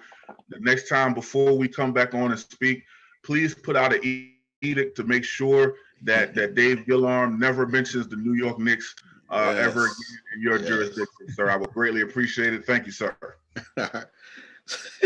So quickly again, thank you, Most Worshipful Grant, for allowing us to present this evening. Like it was said, this is the first time that we've ever done something like this, but I don't think it'll be the last. However, we can always look back and say DC was the first jurisdiction to open its doors to us and to have us come in. So Most Worshipful, we're honored. We've been honored to speak with you all this evening. Thank you all for the great conversation. And also, this is interesting as well. And then I'll turn it over to Most Worshipful Gant, for closing comments. Just like on our shows, we have a great presentation that's taking place, but it's more livelier in the chat option. And looking at the chat option this evening, DC definitely did not disappoint. There was a lot of great conversation going on in there as well. So thank you all for those that participated in the chat option as well. So again, thank you for that. And Most Worshipful Gant, please close us out with your comments. Can you all hear me clear? Yep. Because I believe I switched computers. I believe the other one was fairly low. Okay. Brother Jack, let me start with you and say, you know, you mentioned Brother Albert Cassell, and I say brother. February of last year, well, prior to that, I had a vision of honoring Brother Cassell. Of course, he's deceased, so I couldn't honor him. So I made a phone call to James Morgan, and I said, I need you to do me a favor. And of course, he said, what? I said, I need you to track down the relatives of Albert Cassell. He said, oh, okay. Why, what's going on? And I said, because I'm going to honor his family for the exact reasons that you said in your presentation. Okay. And probably within a matter of hours, and I'm not exaggerating, Worshipful Morgan called me back. Okay. And had, I believe, both the brothers, the sister, and everybody else on tap. Okay. So I want to thank you for recognizing Albert Cassell as being the architect who designed this building. And you'll be pleased to know, if you didn't already know, that you can add to your presentation that the Most Worshipful Prince Hall Grand Lodge honored his family at the Black History Program in 2019 by giving them plaques, thanking him through them for what he did for us in the District of Columbia. So thank you for bringing that up, sir. There's something called the forgotten curve that some of you may or may not have heard of. And it talks about the curve of how we forget things. It speaks about within an hour, the average human forgets about 50% of what they heard. 2 hours, it's about 70%. And in a week, it's about 90%, okay, that we forget. And I say that to say that it's important, but it's not important what you hear and how much you hear. What's important is how much you retain and what you decide to do with it. We've had 2 hours of information here tonight. What are you going to do with it? I don't expect you to remember everything, but the key is to take just a piece. I was looking at the comments and people were commenting on snippets here and there. So people were keying in on certain things. They didn't key in on everything, but they keyed in on certain things. And that's very important, okay? What applies to me, what I may take in, looking at Sister Faust, she may not take in. Okay, so she's going to key in on a certain point, and that's what makes all of us different. And that's what makes presentations like this important. We tend to grab what catches our attention and we focus on that, and that's what makes us better. Okay, so I ask each and every one of you that I hope within these couple of hours that you grab something. You didn't grab everything, but I hope you grab something that's going to make you better as you progress in masonry and life. Do research. We have the worthy matron of our research and our Phyllis chapter on, if I'm not mistaken. I saw them comment as well. So I hope they grab something that will help them doing the research that they are doing to make our organizations better. When I was Grand Worthy Patron, that was one of my biggest initiatives, was that each chapter should establish a school of instruction, because coming through the ranks, I often heard that we have it in the lodges. Most and I didn't mention the lodges because most lodges have schools of instructions. That's kind of standard. Okay, but on the OES side, it was a sister came in, they went from one degree to the next degree to the next degree, and nothing was in between. Okay, so that was definitely something that I believe was successful in implementing, was that each chapter needed to establish a school of instruction so that those sisters would not go from one degree to the next degree with nothing in between. Okay, so I want to thank you, brothers, for accepting the I don't want to call it a challenge because it's not really a challenge, it's just what you all do. So I want to thank you all for stepping up and accepting what was put out. And before I close, I do want to give just a few minutes to the Grand Worthy Patron, because we are, for lack of a better term, since I'm here, in the District of Columbia, for lack of a better term. So Grand Worthy Patron Dingle, do you have anything to say? Any brief remarks, sir? Good evening, everyone. And Grandmaster, I thank you for the invite, and you too, Brother Morgan. This truly have been enjoyable and informative. I just hate that I hadn't gotten on this sooner. But again, I appreciate it, the invite, Grant. Thank you, sir. Thank you. It's not too late. Like I said, I don't catch it live neither. You can go on YouTube and you'll hear, I believe, Brother Gillam, this is 6 years, you said, right? 6 years. You'll hear 6 years worth of information. Okay, so if you're in your car, most of us have our car connected to Bluetooth. If you put it on YouTube, it'll go right through your car. Okay, so just look up Prince Hall Think Tank on YouTube and look at the myriad of topics that you could pull up and listen to. For the OES, if you want to hear some OES topics, there's sisters on there. Okay, there's everything from Prince Hall Masons to the compactors, some things you may not even heard of. Okay, some of those topics on there. So please just look it up, and by all means, just click on a topic and listen to them. Grand Worthy Matron, do you have anything to say? Thank you, Most Worshipful Grand Master, and good evening, everyone. Most Worshipful Grand Master, thank you so much for the invitation to have me disseminate this invitation to the sisters of our grand chapter. To the presenters, I have thoroughly enjoyed each of your presentations. I was enlightened to hear Brother Cassell's name. He was a very dear friend of a dear friend of mine who went on to become an architect from Howard University. And so I have appreciated all the presentations, the knowledge, and the presence of this this evening. Thank you so much. Thank you. Okay, and to everyone else, I believe, I don't know what the peak number was, but to all the worshipful masters, 105, Most Worshipful Grand Master. Say that again. 105.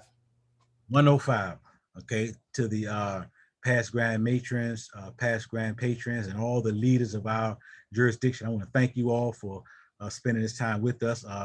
Brother Gillam, Jack, and Kathy, for if you don't know, if Worshipful Morgan didn't explain it to you, we had another call earlier today at 1 o'clock. That was a couple of hours.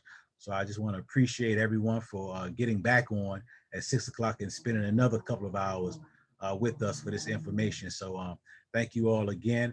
And to the panelists, thank you all. I do believe I saw some information in the chat. It's already been stated that of the panelists, I may be wrong, but 2 out of the 4, I don't know if Brother Gillam and Kathy has produced anything yet, but 2 out of the 4 are produced authors. Brother Gillam or Kathy, if I'm wrong, okay, no, I see Gillam saying no, Kathy no. They saying just hold your horses, it's coming, right? All right, so we do have 2 published authors in Brother Jack and Brother Morgan, so please look them up, support them. In Brother Jack's book, I was honored. He called me. I did write the foreword in one of his books, and I do believe that was the Teachings 3. Was that 3, sir? 4.